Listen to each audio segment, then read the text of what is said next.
আপনি কি জানেন আনারস শুকিয়ে কিভাবে তৈরি হয় এত মজাদার ড্রাইড পাইনঅ্যাপল? চলুন ঢুকে পড়ি ফ্যাক্টরির ভেতরে। প্রথমে বাছাই করা একদম ফ্রেশ ও পাকা আনারস, তারপর খোসা ছাড়িয়ে নিখুঁতভাবে স্লাইস করা হয়। এই স্লাইসগুলো রাখা বিশেষ ড্রাইং মেশিনে, যেখানে ধীরে ধীরে পানি শুকিয়ে যায় কিন্তু স্বাদও থাকে অটুট।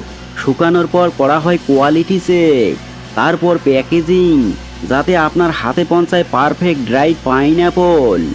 এটাই হাউ ইটস মেড। আপনি কি জানেন আনারস শুকিয়ে কিভাবে তৈরি হয় এত মজাদার ড্রাইড পাইনঅ্যাপল? চলুন ঢুকে পড়ি ফ্যাক্টরির ভেতরে। প্রথমে বাছাই করা একদম ফ্রেশ ও পাকা আনারস, তারপর খোসা ছাড়িয়ে নিখুঁতভাবে স্লাইস করা হয়।